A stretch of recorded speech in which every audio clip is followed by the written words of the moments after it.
right? You don't need anything fancy. You don't have to get maple syrup buckets specifically. You can just use this. Now, the thing I like about these is that I can tell if there's sap in there from a distance. I don't have to go all the way up to the bucket. Like the other buckets have lids. You have to walk all the way up and you have to flip the lid up to see. This one you can't. However, the drawback to this is it's only going to hold about 3/4 of a gallon.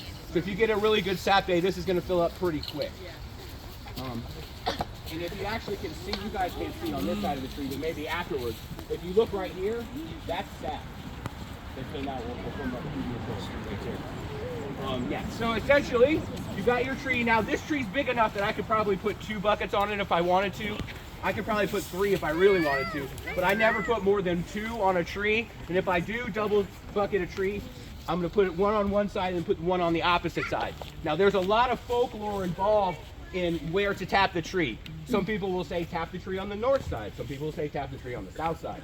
Some people will say tap the tree in the shady side, tap the tree in the sunny side.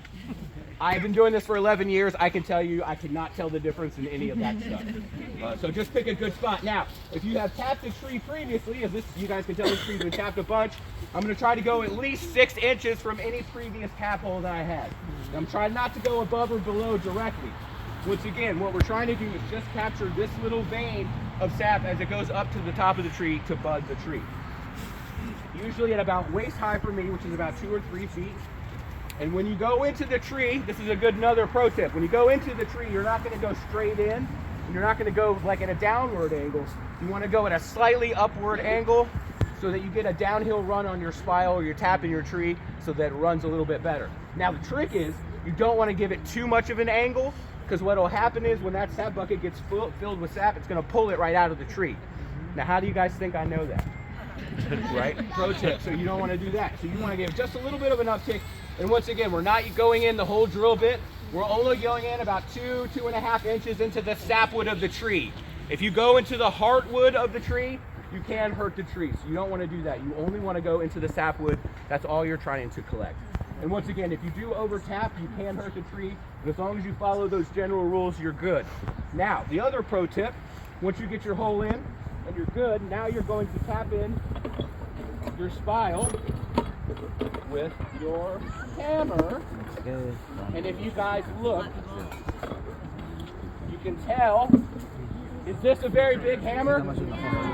No, it's not a very big hammer, okay? Because what we're gonna do is once we get that hole in there, we are gonna tap it into the tree gently. Let me repeat that. Tap it into the tree gently, because if you tap it too hard, what's gonna happen is it's gonna create a crack above the spile and a crack below the spile, and then the sap's gonna run right down the crack and not into your spile. How do you guys think I know that? You've done it! Right, so that's another pro tip. You don't want to hit it too hard. You just want to get it snug enough into the tree so that when the bucket is full, it doesn't pull it out of the tree. That's all you're really trying to do. Does that make sense? Yeah. All right, and someone was asking about other trees that you can tap, like birch trees. It's the same exact way to tap them. You just want to go into the sapwood of the tree, the same amount, 2.5. Another tree that you could tap are black walnuts with the same process that we're talking about today. So the birch and black walnuts can also be, syrup can also be made this exact same way. Now, when the sap starts running, you're monitoring your buckets usually in the morning and in the evening, or sometimes just in the evening. What you're really looking for are days that are below freezing at night and then above freezing during the day, especially like in the 20s at night and then in the 40s during the day and sunny. And if you guys remember, this last Monday, so essentially I got 5 gallons of sap for the program the week before. I got 5 gallons of sap just on Monday. Yeah, so it's really all about the weather. It's really weather driven, and I haven't gotten any more sap the last couple of days.